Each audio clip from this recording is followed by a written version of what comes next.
Hello and welcome to the Carbitrage podcast, episode 289. I'm Eric Berger, joined as always by my co-host Ryan Sinetsky. Hello. That's me, and I am ready. I feel very strange without headphones on, but it's still toasty. So I'm coming. Once my temperature comes down, I'll throw them on. But look at me with the loud phone today. Couple things before we dig into topics. Sorry, First I'm, one. I'm just sitting here making Kung Pao Enter the Fist. I love jokes. that film. It's such a. I quote it all the time. Like, it's the most quotable film. I know we've had that discussion before too, but that was one of the films you see the previews for. Like, there's no way that's going to be good, but I'm going to see it anyway. It's incredible. And it actually It's was a perfect good. movie.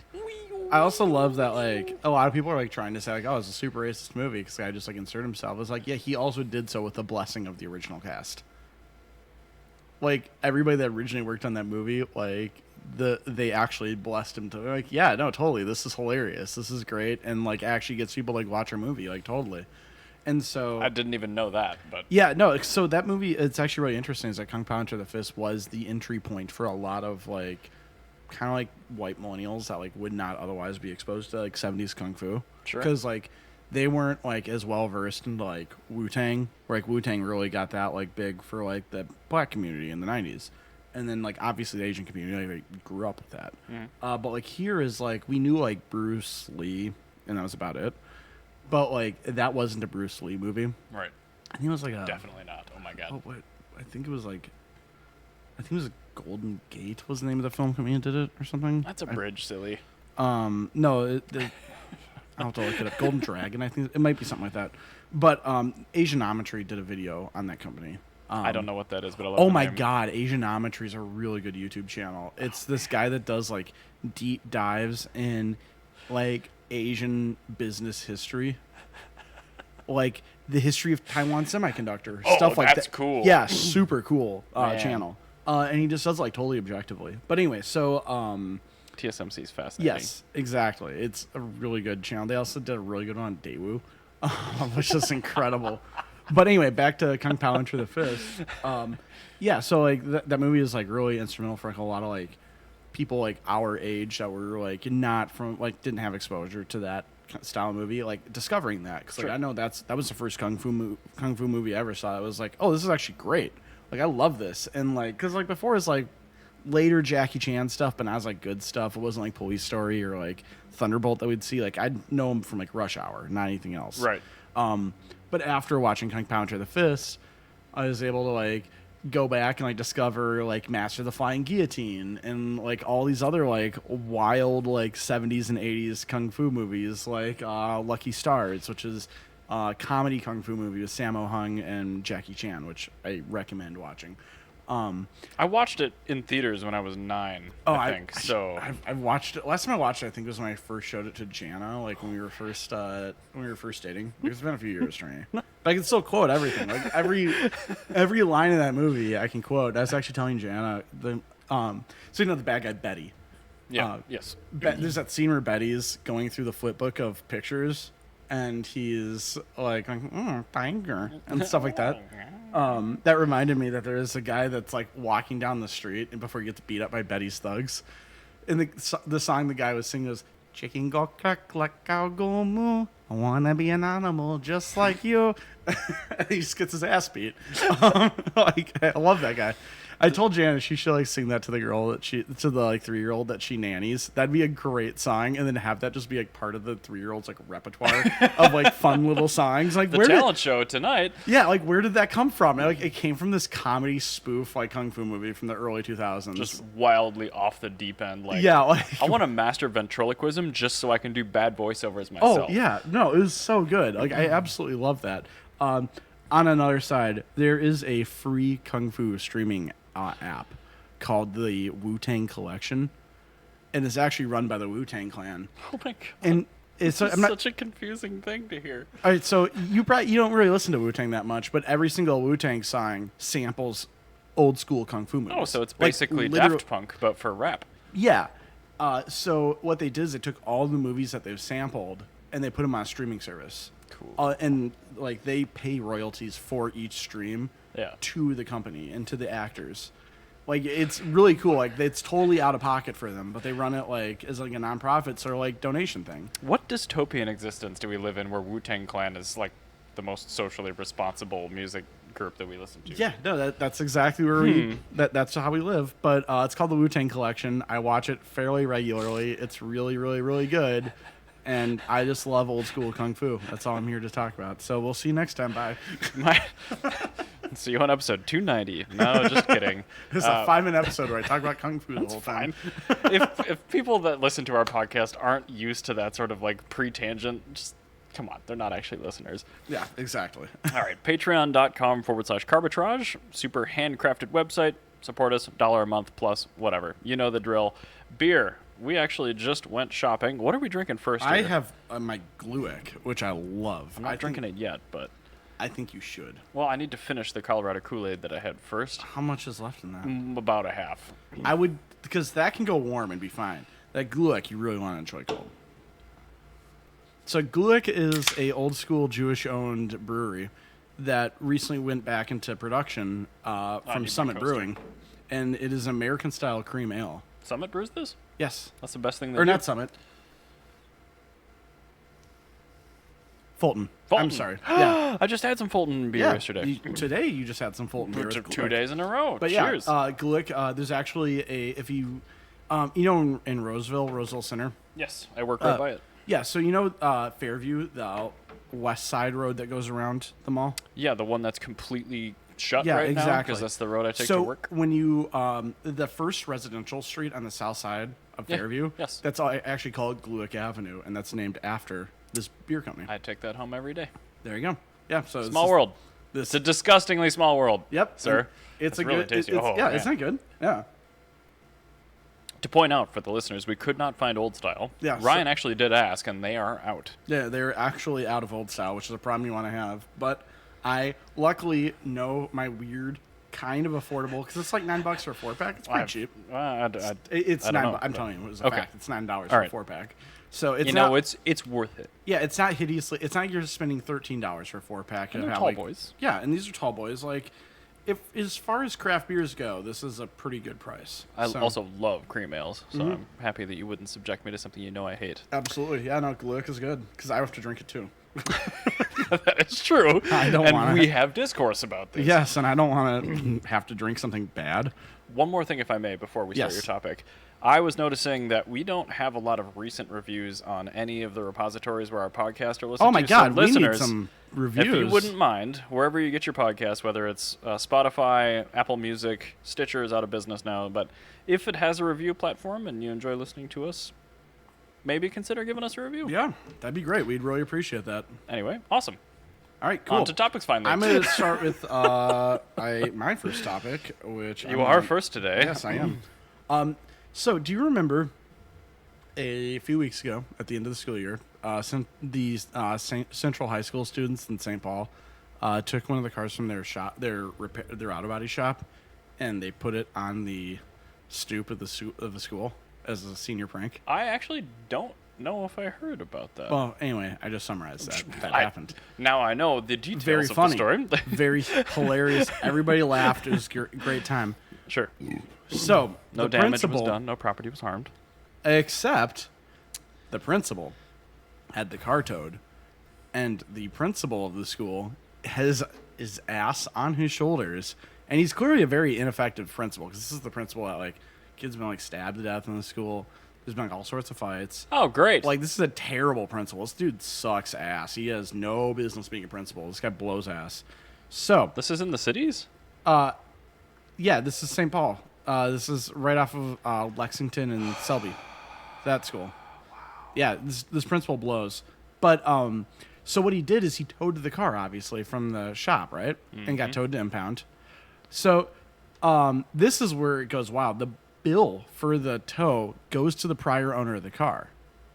I've dealt with things like this before. Because the school never transferred the title out of their name. Because it's probably a nonprofit entity or whatever, and they can No, do a not reassignment? even. No? No, because they didn't even give her, because I know the person who donated the car, they didn't even give her a donation for it. She just gave it to them, like, out of the kindness of her heart when she was done with it.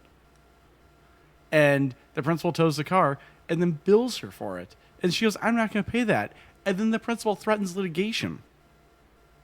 What a great look. Yeah, super shitty look. I have a link to her Facebook post where she's describing it right It is there. up on the screen Yeah. right here for people watching the video version. Let me enlarge it.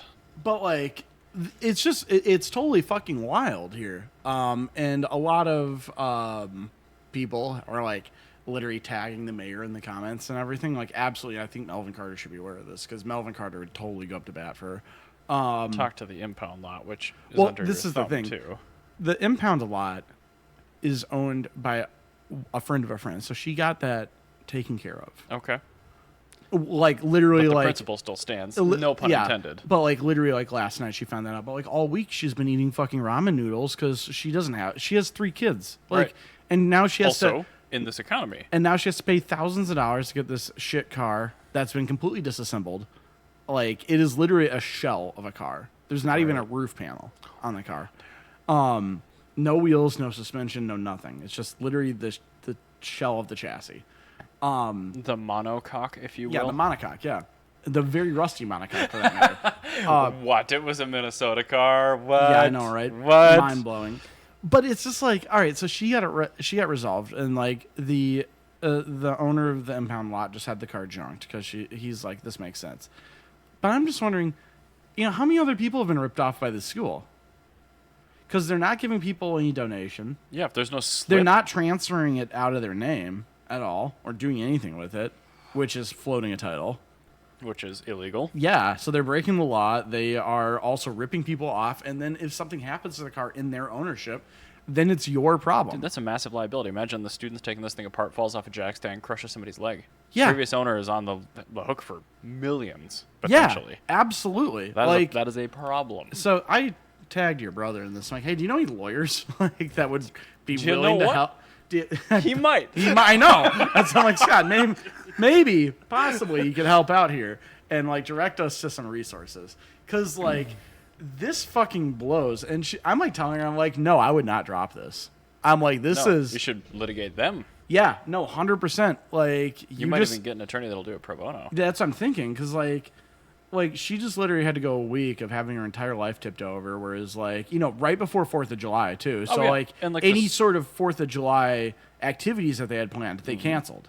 Because they're like, well, we can't afford to go up to a cabin or like rent a cabin or like go to Duluth or anything because now we have to pay thousands of dollars to get this junk car that we donated. Not only that, but I'm sure you can relate to this too. Every time I get some like potentially bad news, it ruins my entire fucking Oh, day. absolutely. Yeah. So she's living with that crap over her head Yeah. for a week. Yeah, absolutely. Ruining her life. Yeah, no, it's totally Punitive ridiculous. damages. Ridiculous. Yeah, so I think that Aaron should absolutely. I agree. She should not drop this because, like, I'm just thinking, like, how many like people has this potentially happened to in the past where it's like they just rolled over and took it instead of making a pissed off Facebook post about Right. it. Well, at least we'll just be done with it. Yeah, and that's the thing is like she just like made a pissed off Facebook post about it and like happened to be that her friend's like, oh shit, what lot was that? And it was like, oh, here, I got you taken care of, done. But like, I'm just curious, like, how many people just like were like, oh, this sucks. Like, all right, fine, I don't want to be like a problem, so I'll just pay it. I'll pay Right. this thousands of dollars. And like, no, that's not okay. Like, this school is literally breaking the law by not transferring the title. And Yes. Also, donations need paperwork and things like that. I mean, yeah. Like, what? Like, they just took the car and they didn't give me any, like, donation paperwork? That's ridiculous. That being said, if she didn't get any paperwork from the school and the school plays dumb, the burden of proof then falls on her. I know, and that's the problem. It's fucked up. It's totally fucked. Like, this absolutely cannot keep on going on. Like, this needs to get fixed immediately. I agree. So- hopefully they're adding Mr. Carter. Yeah, And, sorry, I keep using the mouse here. Several people tagged him. Like, both him and his personal Facebook and his, like, page. I love that people have his personal Facebook somehow. He's lived here his whole life. Well, I Yeah. know. Like, I don't know the guy personally. I but, I love the idea of just, like, tagging the mayor when you have a problem. Like, like, you see this shit? I know you do. make this your top priority. Like, I would absolutely, if I was mayor, like, for something like this would totally get me reelected. Like, yeah, I would absolutely, Oh, yeah. I would drop what I'm doing and, like, just knock this out of the park. I'm like, yeah, I'm helping constituent. This is because I actually care about the community. Melvin is young enough where he understands Yeah. SEO, he understands how shit goes viral, and yeah, the amount of traction you get from just remedying something like that, Oh, which costs absolutely. the No, city this nothing. it's the difference between Melvin Carter and Crybaby Fry is that Melvin Carter actually is like proactive and actually cares about his community. I love and this so much. Crybaby Fry is literally just a guy from out of town that his entire like political career is like for profit. And he doesn't give a shit. Like fuck Crybaby Fry. That guy sucks. And Minneapolis sucks because of him. Because he also canceled the fireworks this year again. Yeah, and I mean those got canceled I think for reasons in 2020, but like more recently 2020 and 2021 made sense because Right. like 2021 is when Correct. like they had a huge crime like breakout. But like 2023, it's like no, you suck. Lift that screen up, sorry. But yeah, so I wanted to talk about that. That's totally wild to me. If anybody knows of any resources I can direct towards Erin, I would absolutely love that because I want to help her out because like this principal sucks and he's a pox among our community and he needs to get the fuck out of there. Yeah, either contact us and we'll forward you the person's name and everything. Otherwise, if you're on the video version, I think I made the stream large enough where you can find her on Facebook. You It's a can find public her on post, Facebook, so. yeah. It's a public post, and I think I shared it too. So if not, I will share it after we record. Wild. Yeah, Wild. totally wild. Especially St. Paul, too. Like, currently, in my opinion, and I'm biased because I live there, I mean, we're the better of the two Twin Cities. No, objectively, like we are, like we don't have the same crime, like we don't have any of this. Minneapolis just turned down rent stabilization. God, that's been on the docket also, forever. It's wild how Minneapolis turned it down. Minneapolis turned down rent stabilization because they knew that the three members that were very pro rent stabilization that were spearheading it, Yeah. they were all taking off last week for Eid. And they had an emergency meeting on Eid. That is so antisocial. Oh my What God. the fuck? That's the most Islamophobic garbage I've ever heard of. And these are the sort of people that's exactly what Crybaby Fry is like. Like, I hate that fuck so that. much. Fuck neoliberals. Fuck that. That is not cool. Absolutely. Every single person that Minneapolis, come on, man. I want to be proud of you, but I cannot. No, there's nothing to be proud of. They Not right fucking now. blow ass. Like, no, I think the only solution here is I think that the Minneapolis City Council should be stacked with Somali Americans. Yeah. And like just like, you know what, for Eid we're just not having a meeting. Instead of having like just 3 members, no, you need like all, I think it's like 7. You need all 7 of them. Yeah. Because they literally No majority. Just yeah, all. it was like there were 3 that were missing and they just had the other 4 just pass it. That's the way it works. When you're trying to plan something, you wait until you can get on everyone's schedule. Yeah, no, unless it's politics, and then you plan to be as divisive and shitty as possible. If you live in Minneapolis, hate if you live in politics. St. Paul, like St. Paul is like not perfect. Like we have property tax increases, but like at this, and like I also have a hole in the street in front of my house. But like Yeah, we're that's not fine. going to talk about St. Paul potholes, but it is a No, this isn't a pothole. problem. This isn't a It's got pot- its own zip code. No, it's not a pothole. It's literally a hole. Like it was made. It was a man-made hole in my street. I don't like that. It's actually great because people drive down my street at like 50 miles an hour. This is why I have not talked to anybody about this. Like, there was a guy who's taking photos of the street, and I told him, I offered him a beer. I'm like, I will give you a hams if you totally do not mention that hole in the street, like halfway down the block. This is the hole, complete with part of car. I didn't wow. see the rest of the car. Okay, so for the audio listeners, this is one of those saw-cut, probably 2 or 3 foot square Yes, 3 foot by 3 reliefs, foot. right? And Thir- that's got to be 4 inches deep. 6. And it's an aggressive lip. If you hit that, It's 6 inches deep. you would need a 75 series tire to maybe not. The last car that hit that broke a tie rod. And was stuck in the middle of the street for an entire weekend because he couldn't afford a tow. And so he had to fix it in the middle of the street with hand tools. We should talk about that. I've seen that twice this week. Yeah, it's just wild. I saw a dude in a Highlander hybrid changing an axle in the front left of his vehicle on a shoulder, mostly on a shoulder, Jesus Christ. in the traffic part of that. But like, he had his other vehicle like flanking it with the wheels turned out. So like, if somebody was gonna hit it, should push the. Anyway, yeah. Yikes. So people, we can't afford anything right now because money is worth nothing and everything's too expensive. Yeah, exactly. But like other than the potholes and property tax increases, I'm pretty happy with how things are going in St. Paul. Like it's great. Me Like, too, for the most part. Yeah, like what crime there is like usually not violent. It's usually not theft. It's usually just like vandalism and graffiti. Right.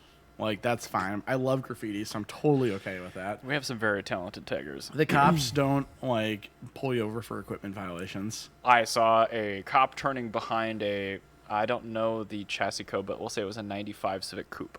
Okay, yeah. EJ8. 20% tint, windows halfway down. Dude was like reclining all the way, super loud exhaust. Thing was beat. He turned couldn't into do the right shit. lane. Yeah, Cop, fucking- no, the cop just didn't care. And Well, like, because he can't. I'm about that. Yeah, good. That's great. Stop it. The dude isn't breaking any real laws. Dude's just having a good time. He's- Like that is just- fine. Like and- I finally got a tabs ticket for the Fiat after You assume you 7 were months. parked, right? Yeah, because I was Yeah, parked. Yeah. yeah. I parked on the street. But I mean, like it's been 7 months. It was whatever. It's a pretty good run. Yeah, I had a really good run.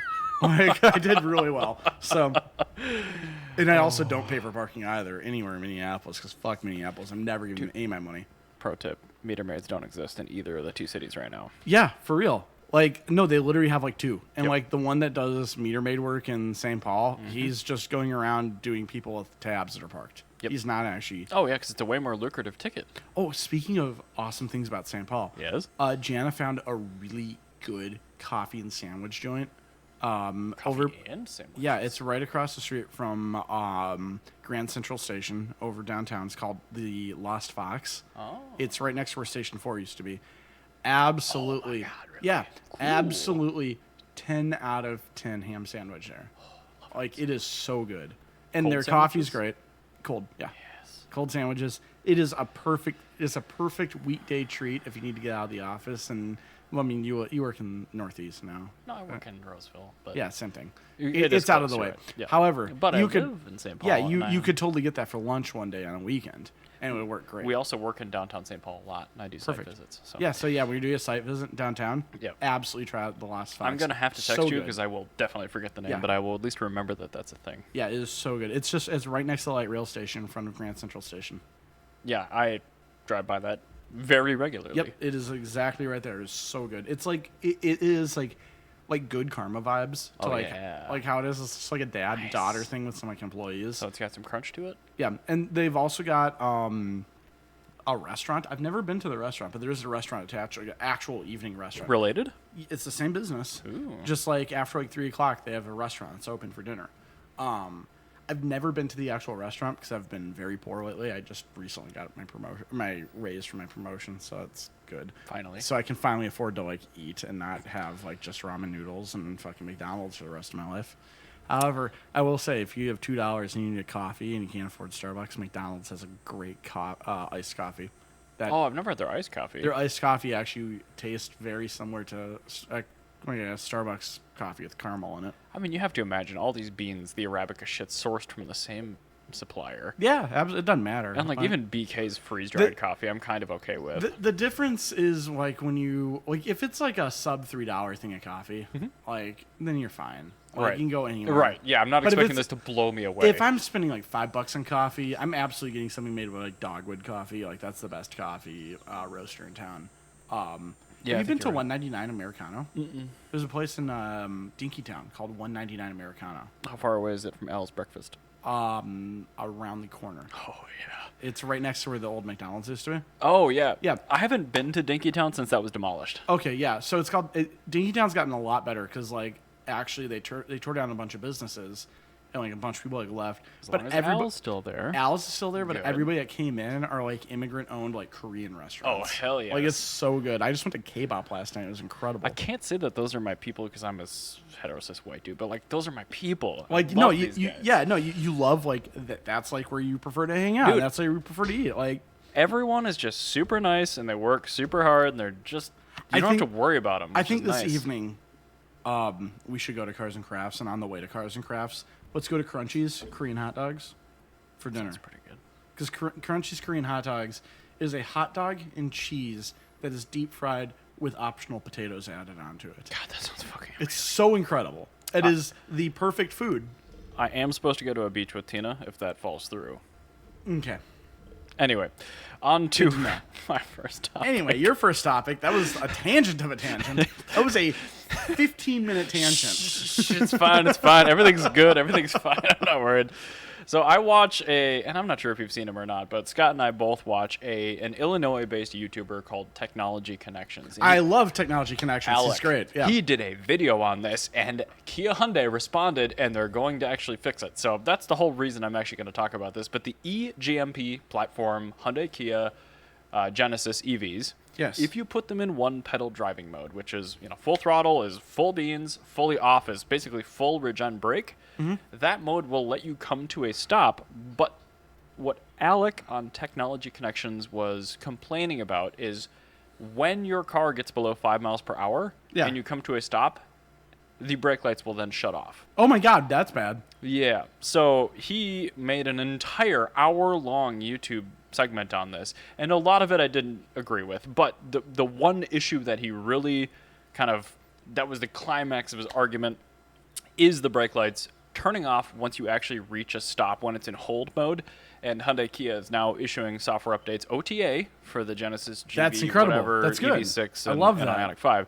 So I fully know that this... Alec I didn't is even turn this crap incredible. on. Damn it. Alec is so incredible. Also, You should- he has 2 cats. Yes. And he does like the best, like he does these very in-depth, like almost annoyingly in-depth videos. But like when I was searching for my air conditioner for my garage, Oh, yes. like that came in actually really handy because like I was like considering like maybe I should do I was considering doing a heat pump. So I'm like, I don't need that much. And he explained how a heat pump works. I'm like, no, I definitely need an air conditioner for my garage because my garage has like giant gaps in ventilation. I've got a garage door it's open. A heat pump is gonna fucking explode. COP. Yeah. So, Now, a good chunk of people know about coefficient of yeah. whatever Coefficient the of P performance. Coefficient of I don't know. Anyway, it's Penises. the amount of it's the factor over what just the electrical effort could do. yeah, exactly. I should know this because I work on HVAC, but like this was Alec that pushed Potential this. energy. Could be. But I know, like, if you have a COP of 4, a 2,000 watt air conditioner is doing 8,000 watts of effort. Yeah, exactly. So, speaking of Go other, sub to Technology Connect. yes, and another one that would be really good to check out is Tech Tangents. That's that dude I sent you over that had the CAD monster. The CAD like 1981 computer with an 8 megahertz like processor. It's insane. Dude, it had like several megs of RAM too. Yeah, it was insane. Yeah, it had like The CAD monster. 2.4 megabytes of RAM in 1981. Like, It had was an 8088 and 8 megs of RAM or something. Like, it just made no sense. It was incredible. It was. That'd be like having a 1 gigahertz computer in 2000 Did you with watch a terabyte of RAM. Did you watch the video all the way through? I All right, cool. did. So you actually saw the CAD demos that he was doing. Yes. He did like he had like screensaver is like the Starfield. Yeah, he did that in 1981. 1981, we could barely like Pong was the peak of technology, and he was doing like that full color like is incredible. You had the Atari 2600 and the Coleco. Like, yeah. And yeah, this guy was like rendering graphics. Like it's insane. I will say the one thing about Tech Tangents, which not quite as good as Technology Connections. No, Technology Connections is the correct one. Tech Tangents needs to do his own subtitle captioning. Oh, I didn't pay attention to that. I watch everything with subs, and like Oh. Technology Connections goes ape shit with the Oh subtitles. yeah, no, he's great. It's No, hilarious. All the Alec- additional content you get out of that. Alec goes like Tech Tangents is like 75% as good as Technology Right. Connections. Still a very But good Alec channel. is just like so wild. Like it's just incredible. So anyway, I want to talk about back to the 50s. Speaking Let's of do St. it. Paul stuff, because we brought the Buick, and as you can tell, Buki. I did not die. You did not die. Which I'm happy to see. That's good. I thought I was on Thursday, because on Thursday like, I just got done like bleeding the cooling system and everything. Did you do the whole flush thing? Yeah, with I did the flush, and it actually worked out really well. Except I drove the car around to test drive, parked it, turned it off, blew a whole cooling hose off like a fucking cannon. Like just exploded, dumped out all the coolant. bad cap or something? No, there was an air bubble. Oh. And so I'm going to explain to everybody how you bleed a cooling system on a Subaru, because this is how you have to do it on a nailhead. Okay. Because Subarus and my nailheads. brain was like, oh, Brian.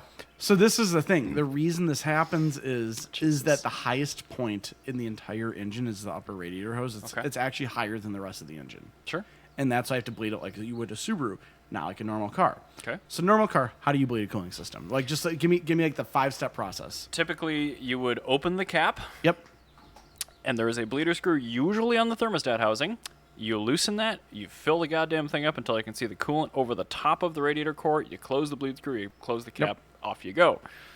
Perfect. So that's how you normally do it. You just kind of do it until it stops, until air bubbles go away. That was tough for me to remember. 'Cause Yes. everything I own has a very unique bleed procedure. Exactly. So on nailheads and Subarus, what you have to do is you bleed as you normally would until with like the little like no spill like radiator funnel. It's called a no spill funnel, by the way. That's actually the term for it. But does it not spill? It does not spill. Oh.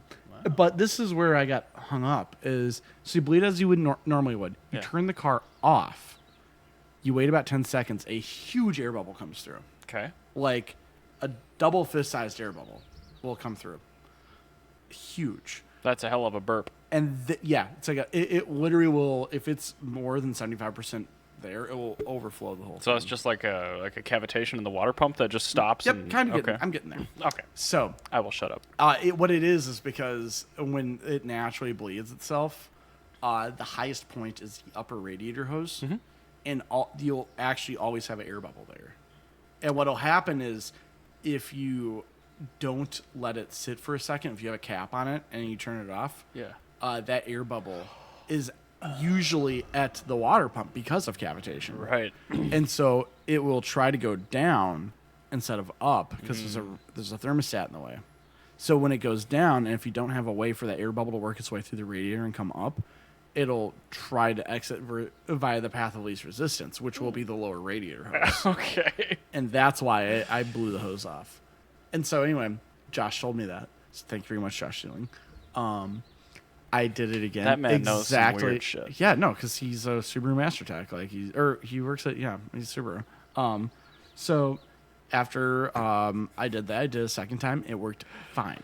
So I'm like, cool. All right. Well, Friday, driving the car. I'm like really worried. I get there, like engine's like 190, 200 degrees. I'm like, that's high, but whatever. It's also 100 degrees Reasonable. outside. Also, it's got iron heads. Like, it's fine. Yeah, it's also it's 100 degrees out today. Like it's gonna be hot. Like it was like 92. I was thinking that because I didn't go to 50s this year, but I work very near the fairgrounds, and I went home that day. Don't you ever pay to go in? Just let me know when you're ready to come in. I'll give you a ride. I just want them to change it to 71 so I can take the 1600. They're not going to do that ever. But they might. What was the first year of the 2002? Or of the 1600? Of like the Mine is E10 in the or first couple hundred VINs, so okay, 67. So it was 67. Okay. Yeah.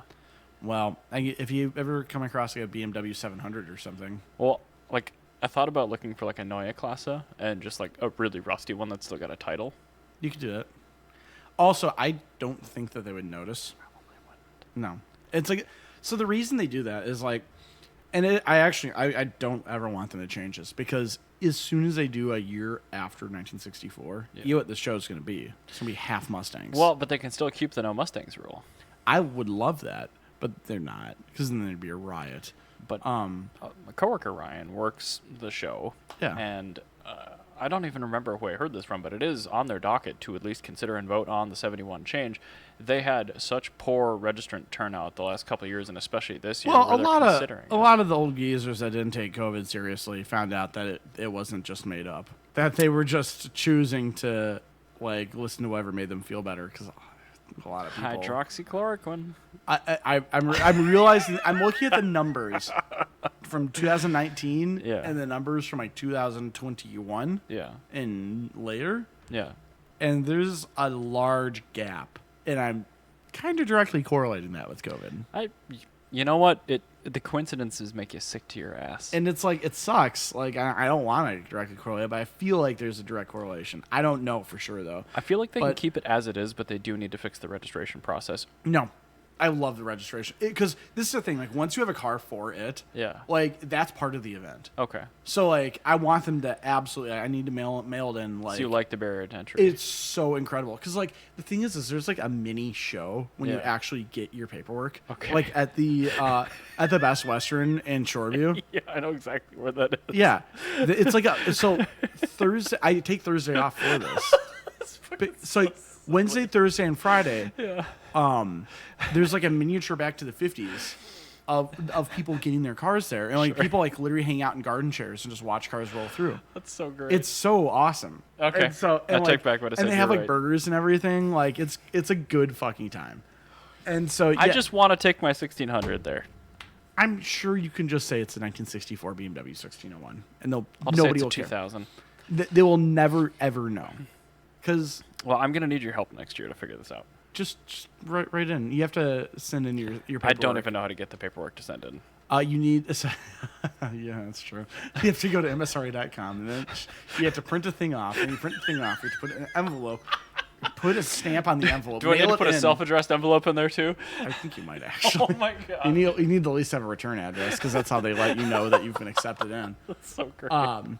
And then you have to, after you do that, you mail it in, and then at some point between, This is so fantastic. at some point between like February and June, you will get a letter in the mail, which will be your registration thing. March, It'll be April, May. yeah. It'll be you'll have your That's this many months. Yes, it's 5 months. Okay. You have a 5 month window in which you will receive a registration number. Okay. And then day before the show, you go to the Best Western, you give them your registration number. They give you a packet full of things. And then you take those things, you put it on your car, and you bring the car to the show. Like, that's it. All right. Or you could just get a new class, or I'm sure there's plenty of functioning Mercedes. I know that Fintail Mercedes totally will get in, because But I don't want one. But this is the thing, is like Fintail Mercedes, or any Mercedes that was made at some point around the year 1964, they're not going to care, because they're not going to know the difference. But like, so like what I want to do is I eventually want to get a Mitsubishi Debonair. Well, the Mitsubishi Debonair was completely unchanged until 1985. From 1964. So literally the only difference is in 1966 they got rid of the vent windows on the doors, and they just had full door windows. That's like the W115 in 1971. Yeah, like it was like literally like it was Yeah. the most minor of changes. But yeah, and I think that they should keep it back to the 50s, because going later and stuff, like going out to the 70s, well, shit, like now it's not back to the 50s. It's not hot rods and customs. Well, yeah, it's but- now at that point it's just muscle cars. It's a normal muscle car show. I genuinely dislike muscle cars. And But- I don't want to sit through a crowd. There's of- still a lot of muscle cars in 64, though, no, right? there aren't. Oh. No, if you actually go there and you look, like you'll have the occasional Nova. But if you actually look at what you're seeing, it's mostly Tri-5s. Like that's a lot of what's happening. A lot of Fords, a lot of Mopars. Yeah. But like the closest thing you get to a muscle car is like you'll get like a Nova, like a 63 Nova that someone put a V8 into. Or you'll get like really cool things like a Ford Fairlane Thunderbolt, which is like the really cool 427 in like the Mustang size sedan with fiberglass bodywork. What years were the Polara? The Polara was 1961. Oh, yeah. And later. So I can see a Polara. But that's also not really per se a muscle car. Cause it's No, like I a just full-size like the van. Polara. Yeah, Polaras are very cool. I mean, technically, I guess you do get early muscle cars in that you get the Chrysler letter cars from the 50s, Okay. which are just Ooh, like, yeah. those don't look like muscle cars, so they're not like, Yeah, but firepower's yeah, but Fire's so like, power? yeah, fire's power. But like when you get your like quote unquote muscle cars at back to the 50s, they're not your normal like. Sure. It's not your normal Challenger. It's not a 69 Camaro. Camaro. You don't have 1,000 Camaro dickheads telling you that's one of one while you're looking at it on like 20-inch Riddler wheels. What about 1967 then? I would say if I were to go any later, I'd probably say 66. Damn it. And the reason I would say 66, I'm sure there's a good reason. yeah, because then you get the original Mustang before it got good. Okay. Because in '67 it got six-cylinder good. one? Well, no, I mean they had a V8 Mustang, Okay. but like it was still like if you look up like a 1966 Ford Mustang. I guess 67 and 66 I think were the same. But look at 66 Mustang and then look at a 68 Mustang. Let me get this first. And this is why I'm so picky about Mustangs, because I really, really don't like them. That's a 66. So that's like the iconic Mustang, you know? Right? When you think of Mustang, you see this. Yep. Now type in like 68 Mustang. 68 gets a lot closer to being a muscle car. Oh, yeah, like widens up a bit. Yeah, it gets way bigger. It's not as good. Yeah, like that's the one that everybody knows. And 68 Mustangs aren't bad or anything. Let me just... It's just like, yeah, 66, 68. Oh, yeah, I like the grills much better on the earlier one. Yeah, no, the original Mustang, that's fine. I like that, and I like Fox bodies, and that's it for Mustangs. Everything else in between, I'm not a fan of. So like yeah, I'd say like 66. I guess they give you 67, but like 67, you start getting into like all their muscle cars that were coming out. I think you had the Camaro in 67. I think it was 67 or 68. Yeah. Oh, and then there's this guy. But I mean, like there's European cars you can get that like exist. It's not like European cars. Europe started making cars in 1965. Right. Like you can get like there's I just lots don't of have one. yeah. It's just that and like you can like get one. Like they're fine. Like they're actually cheaper. And so but yeah. Anyway, back to the 50s. I get to the show on Friday, and I'm at back to the 50s. They have this. Like Dixie band. I call them the Dixie Dickhead band because they always drive like less than 1 mile an hour in crawler gear, and they're like Chevy Advanced Design pickup truck playing Dixie music. Great. And it's very, very fun, except when you're stuck behind them in a hot Buick that's going so slow that you can just grab the mechanical fan off the engine because you're just cruising along. You are going slower than your idle speed and slower than putting the car in neutral and coasting speed. Awesome. Yeah, so there's Love no brake airflow. intervention. Oh, No excellent. airflow at all.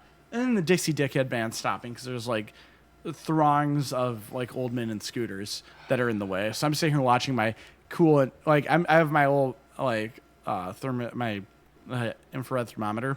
I'm like checking the coolant time. I'm like seeing like it's like 240, like 237, 240, 247. I'm like, oh, that's getting really hot. That's pretty toasty. That's really hot.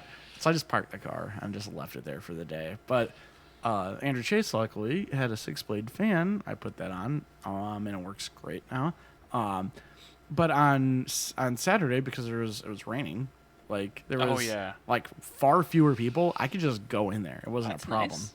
Yeah, Oh, actually, that sounds great. yeah, it was great. I car never got above 210. An entire yeah.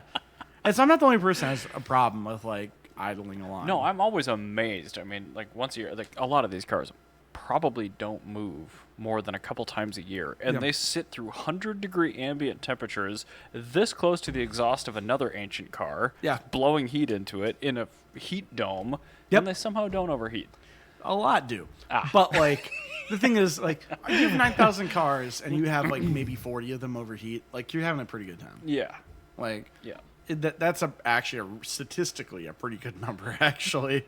So 40 out of 900. It's a lot of melted fuses, a lot of bad spall fans, a lot of people pausing on the side of the road. Yeah, it's just what it is. A lot of people just like don't maintain their cooling system, and they know. Or it's like slightly undersized. Oh, Yeah, it's fine when it's 80. A lot of those two items where it's like, hey, you put a 1990s LT1 into Tri-5 and it's having cooling problems. Shocking. Like weird. I have an aftermarket Tri-5 radiator in Blubsky, and I would not do well in idling. Yeah, and it's like you have this like LT1 where like it was not designed to do this. It was designed to have like a radiator is like way bigger and like electric fans and stuff. Mm-hmm. Yeah, so but like the thing is like a lot of people also do just fine. Like it's you see somebody in their Boyd Coddington 90s car with vintage air and an LT1 and a 30s Chevy radiator, and it's still working just fine. Well, it kind of depends on the car, but it's like, you know, a lot of these hot rods and stuff. Like if you have like an aluminum 215 like Bo has in his Model A, that will do just fine. Doesn't make any heat, dissipates it really fast, and you have way too much of a radiator on it. You're good. Like. Let's not forget, most of these thermostats have been drilled or removed at this point as well. So. Well, that's the thing. Well, I mean, also I do recommend always drilling your thermostat with older cars because, like, they don't tell you when they fail. Like, you need to know. And so, I would like a little bit of an error margin, or like a warning. I would like to have, So or just take it out even. But No, you actually need it. Weird thing with old cars, because everything's iron. Iron retains a shitload of heat.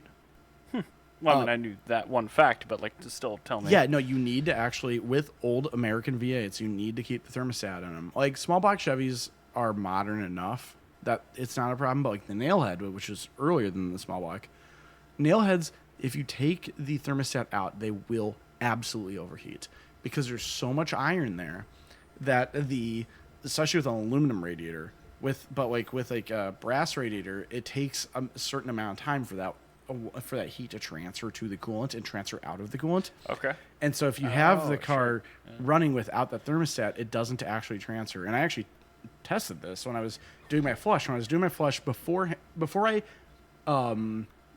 when I had the thermostat out, the engine ran about 15 to 25 degrees hotter Interesting. than with a thermostat in it. When I put a thermostat in it, because the coolant was able to sit there for a second and actually get that heat out of the iron, Yeah. it actually dropped the temperatures like Wild. significantly. Would water wetter help that? Because it pulls surface tension out. Probably to a degree, but you're still gonna want a thermostat, absolutely. Uh-huh. And like with nail heads, it's a thermostat. You take like the smallest like drill bit you have, drill a tiny hole in it just to make sure you have water flow at all times, and you're golden. That's the sweet spot with a nail head. So that's what I like about the Buick, because I learned like just like cool shit about how engines actually work. Right. Like I know like how they work. Well, yeah, but Like you learn the actual science of like that does make sense that nucleation sites and cavitation would do that if the water is moving too fast. exactly. Yeah. No, and I just think it's just like so fascinating to me. That's like It's before we engineered around these problems. yeah, like it's just like so fascinating. Like you hear about like all these like weird old car things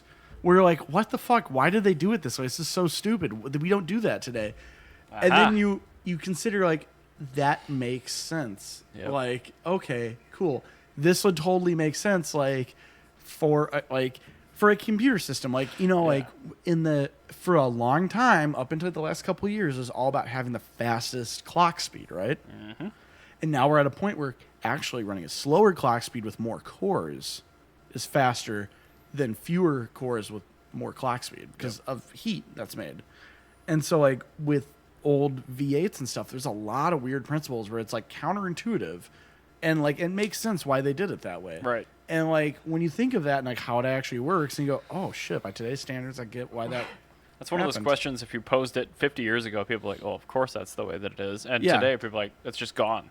Yeah, it's not It's nobody's around to tell you that, like, oh, of course that's how that works. but I will still say back to the 50s, it's still probably the best weekend of the year. I absolutely love it. I can't get enough of it. And then, yeah, it's a 10 out of 10 show. I mean, recommend having a car for it. It's I think the fourth biggest recurring show in the entire world, and it happens here. So I'm going to always be a fan of it just because of that, if nothing else. And it got But- number 2 on USA Today's top car shows. Damn. Thing that we talked about. Oh yeah, that's right. I think it was, only beat by the Tennessee one. or No, whatever. it was like a reoccurring show. It happens across the entire Gulf Coast. Oh, I thought there was one just a huge muscle car. Well, show that's that what it happened. is. It's Okay. called, I can't remember what it's called. It doesn't matter. We did I cover bet it, you but- could go back and look at a past episode, and then we'll tell you. I guarantee it. Yes. Anyway, speaking of car shows, I think my current favorite car show in the cities right now is Cars and Crafts, which I Yes. still think should be called Cars and Craft, because it's held at St. Paul Brewing, which is the old Hams Brewery, I believe. Is that correct? Yes, this is Old Hams Brewing. And Brewery. it's got excellent ownership. It's right by 11 Wells. Very progressive companies. Superb scenery. Great patio. Everything is just fantastic. Yes. Unfortunately, I've learned that the show will be moving to Bent Brewstillery.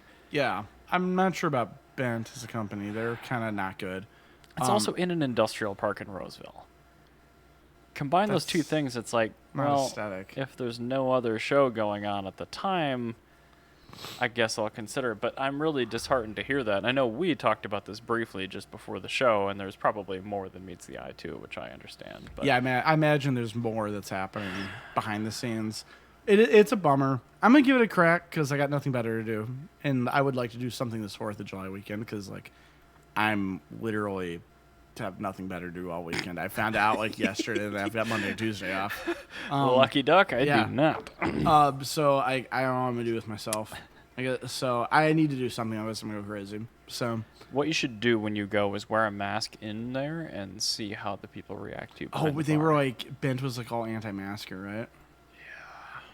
And they had like when the first step of like stepping down the requirements of masks in restaurants happened in Minnesota, they posted all over the social media with well curated designs, I will say, but is burn your face diaper and get a free beer or something like that. I'm just like, nope, I'm done with you, Ben.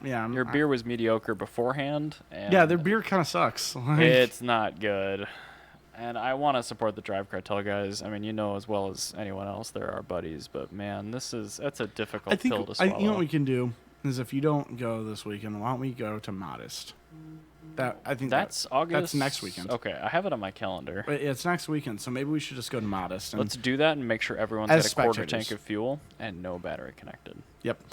Yeah. We'll go there as spectators and enjoy it. We can make that happen. I think that'd be a good way to make it up to them because, Drive Cartel, like, they really do an incredible job hosting a show. They are the kings of car shows currently. Yeah, and it's like beyond like even the cars, it's just how they organize it. They do such a good job promoting it, running it.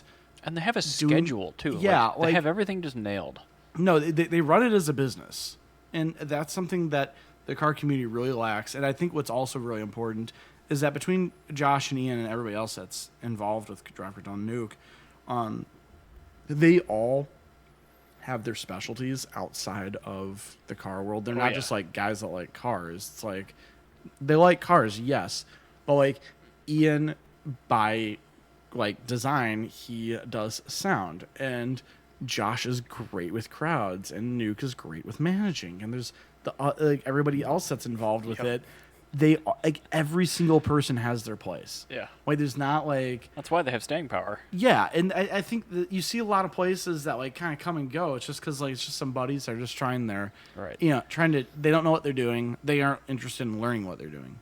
They're And just they don't gonna, have any contingencies either. yeah, I mean, they're just gonna do it. when something happens, like, hey, the venue is understaffed. Like, we can't do this month. Yeah, like, or okay, something like well, that. Yeah, like whenever you get like a weird sort of like issue, like if you're able to like that's what makes the difference in a good car show and a great car show is rolling with the punches. Yeah. Because you know what's going to happen with every single car show is every single car show is not going to go as planned. You're Right. going to have somebody in the back doing a burnout. You're going to have Mopars. Yes. You're going to have that. You're going to have somebody that actually accidentally brought in like 5 gallons of fuel into an indoor show. Yep. You're gonna have somebody that's their battery dies. Somebody left their car alarm on. There's always some bullshit that happens at a car show.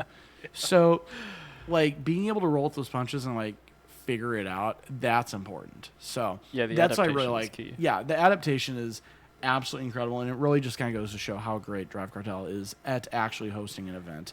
Well, and before St. Paul Brewing, they did host a show. I don't think it was called Cars and Crafts at the time, but they hosted a show at Bend. Oh yeah, they did, didn't Yeah. they? I forgot what that was called. Yeah, I don't know. It wasn't particularly good, but I went. That might have even been pre-pandemic. I had to have been. I think that pre-pandemic. was. Yeah.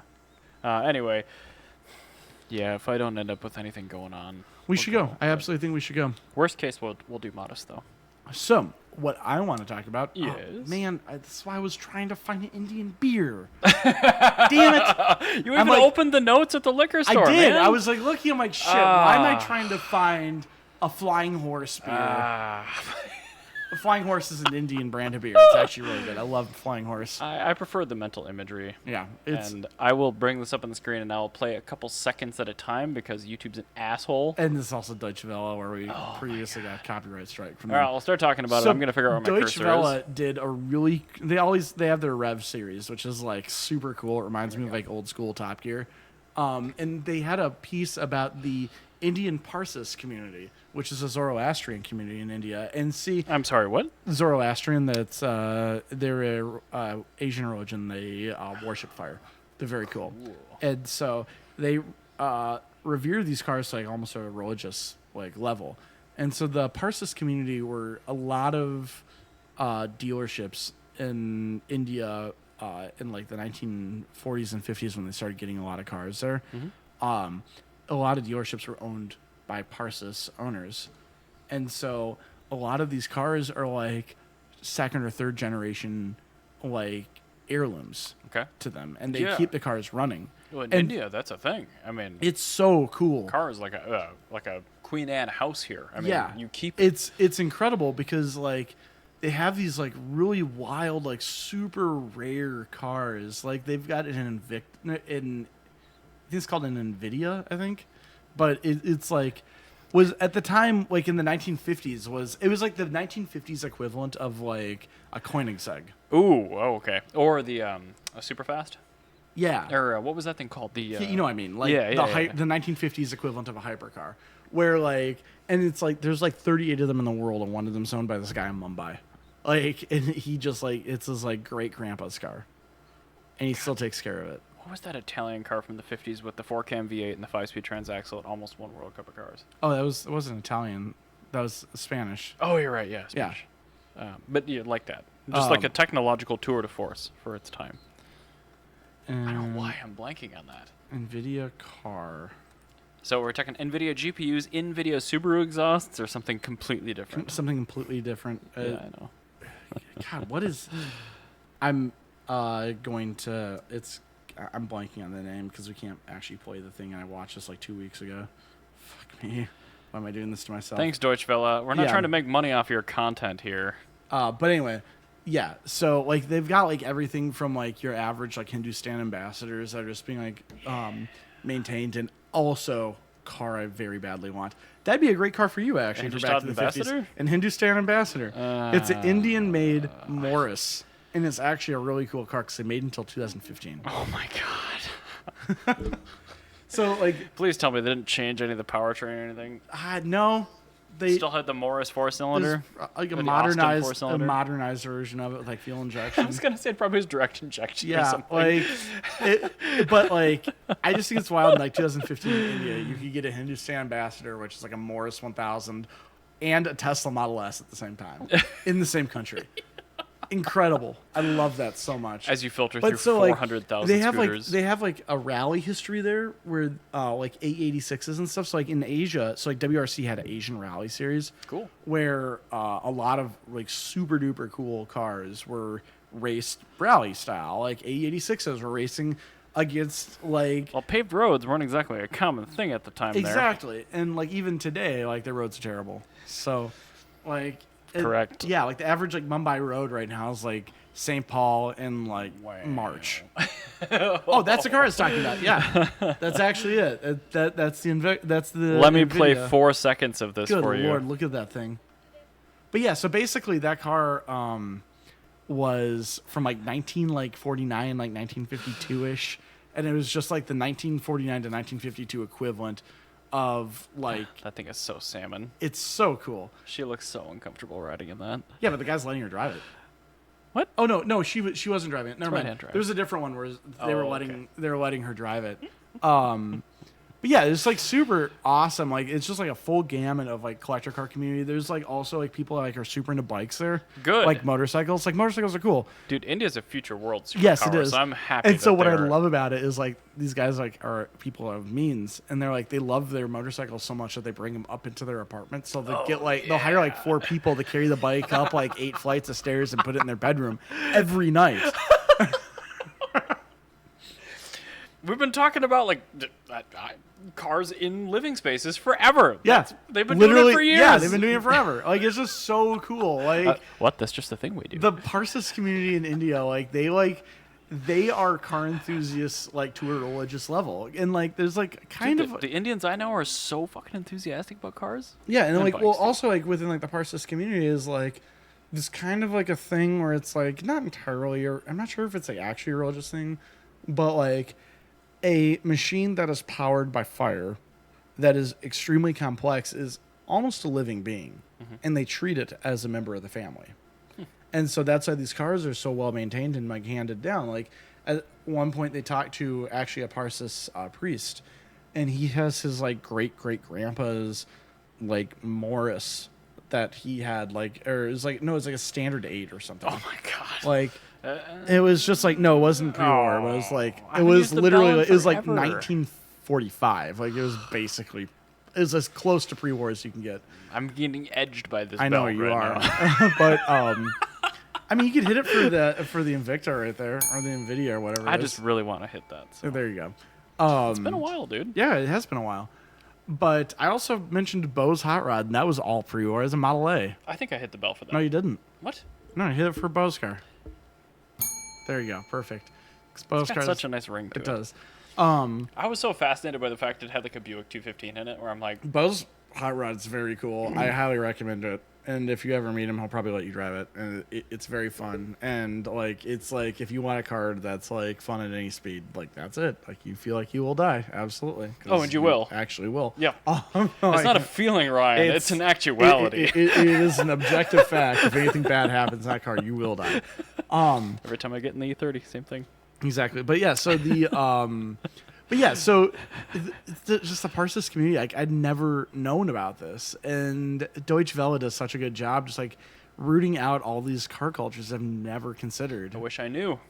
Yeah, it is like my favorite things. Like I absolutely love it. So yeah, if you ever have a chance to jump over on Deutsche Welle's Rev channel, just type in Parsis community.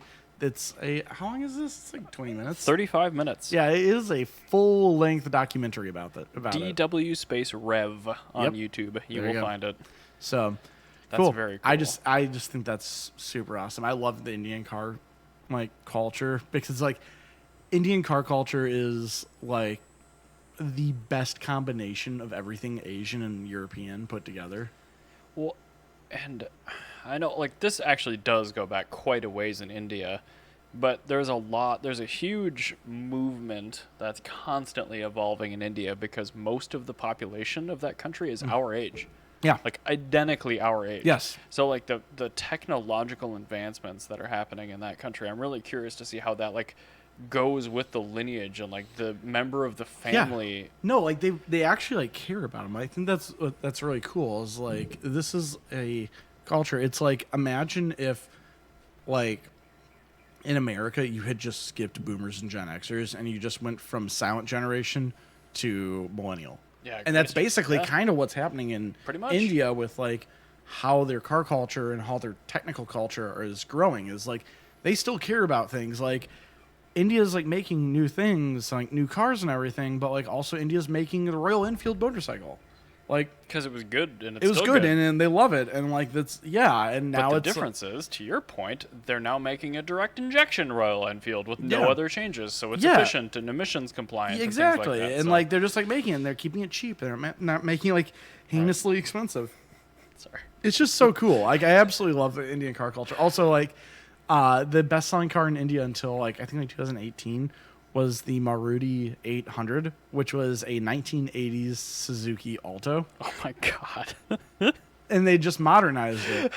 Like it still had the same engine, like even like they didn't even change the engine because it was supposed to be just an affordable car, but they updated like the exterior. So if you look up like a Maruti 800, Maruti 800, it's literally a Suzuki Alto, but made in the 2000s. Oh my god. Yeah, I'm gonna use the press photo because. of the like when they discontinued it because it's actually it's an Yeah. aesthetically beautiful. Oh, Oh God. yeah, that Why do you- picture is.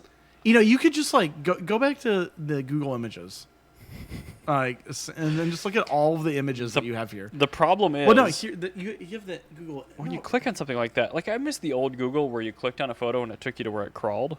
click on the image tab. There's a tab that says images. I understand, but even then, like There. if I go here, like some of these are gonna be. but the reason I want you to do that is you can see the entire lineage. Sure. Of Okay, that's fair. Maruti 800s. Is you can see that like literally they just put in sealed beam headlights. I like this limousine. Yeah, I know, right? But no, they just put in like sealed beam headlights. Like they got rid of those. They put in modern headlights, and then yeah, that's great. I love that. They just put in modern What a headlights Great hue and of blue. modern taillights, but like they didn't like forsake the original design. It wasn't like the 512 TR where they just like gaffed it on like a 355 front end. Yeah, I know onto your feelings on a the Testarossa 512 where it's just TR. bad. But like this is how a 512 TR should have like looked. Or it's just like you just mildly updated it. So, You and I disagree on those things. but no, but what I'm saying here, like you can say, we can agree that the Maruti 800, the later Maruti 800, was a lot more graceful in modernizing the design, though. Oh, absolutely. That's They what I changed mean. like one thing. To your point, the like steel beam headlights. like what needed to be fixed, but like they didn't like redesign the front bumper. It wasn't like a Volkswagen Santana where they just like gaffed it on like Mark IV Volkswagen like Is that the ahead. That's the Mark Volks- 4-5 thing? that is the Volkswagen Santana is a Volkswagen Dasher, but with like Not what I was thinking Mark V Passat taillights. Yeah. made for like China is like taxi I cabs. was thinking of like a Brazilian market Mark IV Jetta that had Mark V like golf elements all over it. I don't know what that was called. Oh God, I don't know. City golf? No, city. Something like that, It yeah. probably had the word city in it. Doesn't matter. Oh, it But has to anyway, have. Yeah. Anyway. Yeah. So I just Indian car culture is just so cool to me because they actually like care about their cars and their history. and I'm of the opinion it's going to get quite a bit better over the Oh, it next 10 has years to. too. But as all these people get jobs and get money, and they start like, it's the same thing everywhere in the world. You grow up with dream cars or dream vehicles. Yeah, or even, especially like- if your religion is to appreciate members of the family that burn gasoline. Yeah, like, that's Like great. it's going to go And like, off. also, I can't say it for sure, but I think that would like kind of track with like what I know about Zoroastrianism. I'm not an expert by any means, but that would make sense. I'd be like, yeah, I could see that being a thing.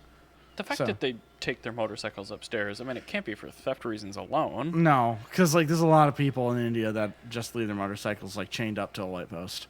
At best. Yeah, but anyway, so let's move on. All right, so it's been a little while since we've recorded, but it's summer. We have things going on. We talked about the Tesla NACS connector, Yes. the one that's only used in North America, Yep. that isn't a standard, and it was basically balked at by the North American Charging Standards Institute last time we talked. However, since then, wouldn't you know it, not only Ford has signed on, Chevy has signed on, And Rivian. Polestar has signed on, Rivian has signed on, and now they're in talks with Volkswagen Auto Group, which is the next biggest one outside of Kia Hyundai. I just heard, by heard I mean read, Electrify America, the we're sorry Dieselgate Volkswagen company that now has a really significant DC fast charging network in the country, they're committed to going all NACS by 2025. So Whatever like gives us a standardized thing, because right now it's like going to an apothecary to get your gasoline. I agree. But my main problem, and Scott and I, wouldn't you know it, have had an extensive discussion about this. The Tesla NACS connector is not open. It's still under patent until 2032, and it still requires royalties. Yep. So that needs to change if this becomes a Yeah, standard. 2032. No. It needs to change and become open now, because royalties are not acceptable for a standard. I just realized I had an SD card in my pocket. Is that I an wonder adapter or a full-on SD card? Oh, micro. I wonder what's on there. Oh, 32 gigabytes and maybe pornography. Who knows? Strong pornography. Strong pornography. Anyway, yes. it's at this point almost all but a certainty that NACS indeed actually did win. Just over the last month, that just happened. Yeah, no, I mean... It's a very compact connection, I guess I don't really care who wins. I just want somebody to win. I don't prefer either. if it was somebody else, like in the same way that I'd prefer if the Mitsubishi i-MiEV won out over the Model S as America's favorite EV. But I also understand that that's just my personal, like, subjective opinion. Like, My only issue with this is the fact that a standard needs to be open. It needs to be and open. it will be. It'll be fine. It needs to be, and it probably will be. It won't be too long. It's 2023. It's 10 years. You're fine. No, but it needs to be adopted now. Yeah. Because you can't have something that is proprietary intellectual property become a standard. That's just not how it works with the E. Yeah. SAE. No, you're right. But also, like, hey, it tracks that, Elon Musk trying to be Thomas Edison. Oh, God. Well, bring in the elephant, and then once he electrocutes that in public, we'll have a free and open source connector. But I'm starting to think that, yeah, it's all but a certainty. CCS Type 1 is dead, because Europe is still CCS 2. It's going to stay that way. Yep.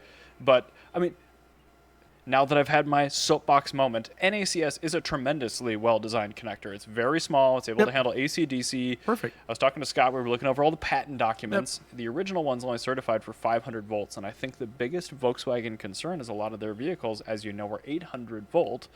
Turns out when Tesla came out with the Cybertruck concept and the Semi, they came up with the second one, which is 1,000 volts. Perfect. And it's the exact same pin spacing, so all they have to do is recertify the connector for 1,000, and There you we're go. good. You're good. Anyway, Tesla, This is a good stop thing. it. Just This is a make good- it open, and we're fine. Eric, this is a good thing. You just have to accept the fact that Tesla did literally one thing good in their entire career, and that was it. As There long you as go. they don't make money on it, I'm good with it. So, I'm going to talk about cars that did not make anybody money anyway. Perfect. Do you know Thank what? you. Do you know what an Oldsmobile F88 is before you click on this? No, I do not. So, there's a Corvette. I do? Okay. Now, once you are done looking at the Corvette, I need you to look at the Oldsmobile F88 Trying once to you're get ready over to to this do display. this, Sorry. because it's Windows certainly handles multi-display very poorly. There we go. That is an Oldsmobile Corvette. That's an XLR made by Oldsmobile in the 50s. You are correct. And so this was actually in the 1950s, That's kinda before cool. Chevy made the small block Chevy Corvette, Oldsmobile had already solved the problem. And they'd put an Oldsmobile Rocket V8 into a Corvette and made a perfect fucking car. Like Was literally this 53? 54 Wasn't there a V8 Corvette in 54? 55. Oh. This would be no, it's 1954. Yep. So it's the year after the Corvette. They made this, and look how goddamn incredible this looks. It's in Jewish Racing Gold, too. That's actually the color of all GM concept cars or performance cars, like through the 70s. Really? Yeah. So if you look at the first Camaro, first like C2 Corvette, C3, they were all this color. But yeah, that looks so awesome. Like, Did it it's have like, exhausts cast into the bumper? I cannot remember for the life of me. It must have. But that was all the this rage. auction company, I could not find for the life of me an actual auction listing for this car. Man. But yeah, it's gonna be $2 to $2.5 million, which How is many- like totally fair. Did they make? One. That's a bargain. They made one. That's a bargain. Yep, because they were gonna make this, and they're like, "This is great." And Chevy threw a hissy fit, and GM told them to knock it off and killed it because the Corvette like absolutely could not have competitors because the Corvette like it just barely killed the Kaiser Darren at this point, and like that was like the last surviving American like sports car. Chevy, come on, man. Oh, GM's always been the worst. Trust me. Oh, I know. I remember the Typhoon, the Cyclone. There were a few other like Camaro iterations that got scrapped because they were too close to the Halo car. Yep. Just polish your New Balances, get all the grass stains out of them, deal with it. You'll be fine. But I think that's cool. I love the XLR. You know what And, I like, would really this is love? just an old XLR. I'm really excited for the day that an electric crossover is objectively faster in every way than a Corvette, and then the Corvette people just lose their fucking shit, and Chevy's like, "Sorry, you guys wanted to have a V8 in your car forever, so here we are." But yeah, this is like much cooler than any Corvette. Corvettes, as a rule, always suck. There's always a better option than a Corvette. Corvettes are fine in a bubble, but the thing is whenever there is a Corvette, there's a better option. Yeah, I agree. And this is me. This is me talking about my favorite generation of Corvette, the 53 through 55. If all you want is a lap time for cheap new, I'm not sure if there's a better argument than a Corvette. No, there has to be, because there are cars that are cheaper than Corvettes that go faster. Not in a straight line? Yeah, on a track, sure. There's lots of Evos that are faster than Corvettes. Yeah, but they don't make the Evo anymore. They just make There's lots of STIs, whatever. Like, you can make it's the thing is there's always a better, more interesting option than a Corvette in every way. There's always something better that you could do. I agree, better and more interesting, but like, the faster argument, I just don't know. No, but I mean, no, that's the thing is like it's true. Like, the Corvette is fine. It's not better than anything because at this point in time, a Corvette wasn't terribly more expensive. Like in this era, so a Corvette in like the 50s is like a $3,000 car. It costs as much as a normal car. It's a little bit more expensive. But at the same time, you could also just get like a Jaguar, which is like a little bit more expensive. Okay. Or you could get a Austin Healey 6, a big Healey. That would be faster than a Corvette. It'd be worse made, but like You could also just get a Tri-5 with the same powertrain. Like they offer And the just have a normal Fuelie car. 283 and then just take your family places. yeah, exactly. And like, fit in it. yeah, no, you could always just get a better car.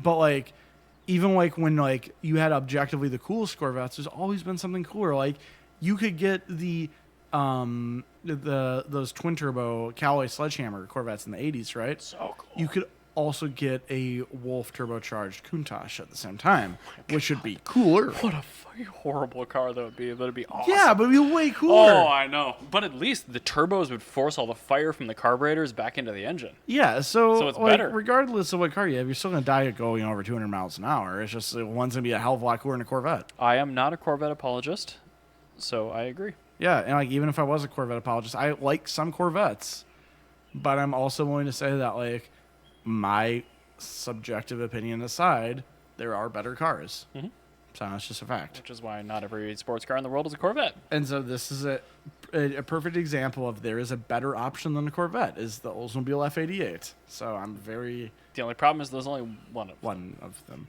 but it has a Rocket 88, which is way cooler because Small block Chevys are fine, but there's always a cooler, more interesting option. Small blocks are the correct answer. For some things. Like, if for hot rod shit. Like, yeah.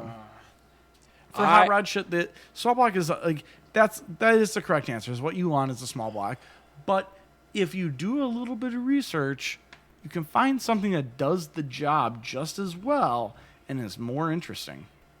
I will not make this a topic, but I will posit that the small block Chevy engine ruined car culture. Oh, no, it totally did, yeah. No, you're absolutely correct. But, like, that's the it. thing is, like, if you have a hot rod, like, yeah, small block Chevy's going to be the easiest way to have a car that goes 200,000 miles Yeah. as a reliable hot rod. The Chevy small block and the Tesla LDU are the same thing.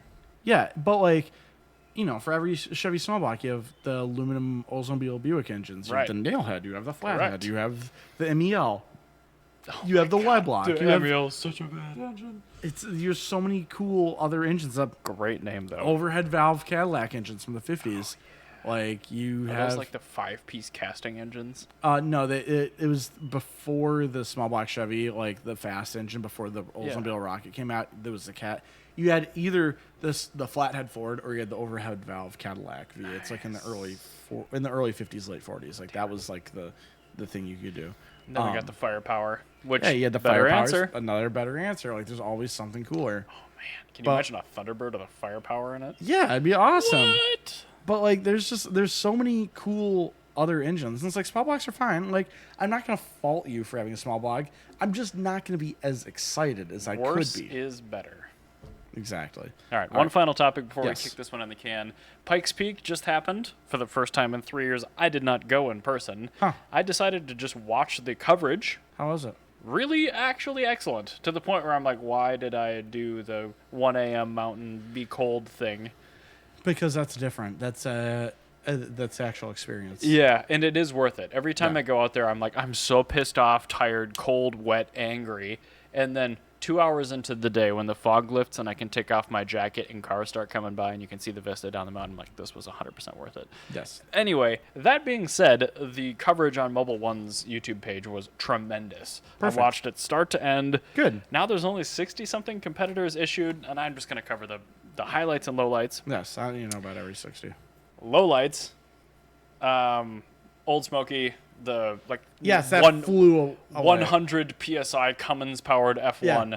He clipped a apex a little too hard and flew off the edge. He's fine. Yes, Truck is completely boned. I've seen the photos of the truck. Seems like a really nice guy, so that's a bummer. Highlights, the BMW XM, sponsored by BMW, that really horrific-looking SUV plug-in hybrid thing driven by a pedantic asshole, crashed immediately. That's a highlight. Yes. That's a highlight. Leah Block drove Ken Block's Honda Yes, I saw that. It was Pegasus very up good. the Very end. good. She didn't crash it, and it ran the whole time, Brilliant. so she did better than Ken Block there. That's the whole thing.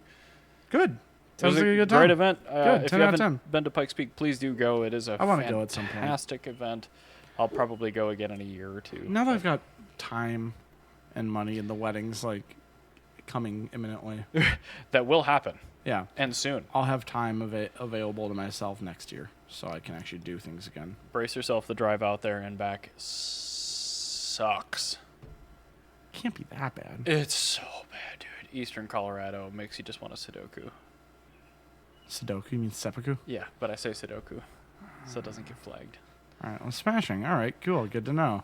Okay, cool. We'll see you next week. Bye. Bye, guys.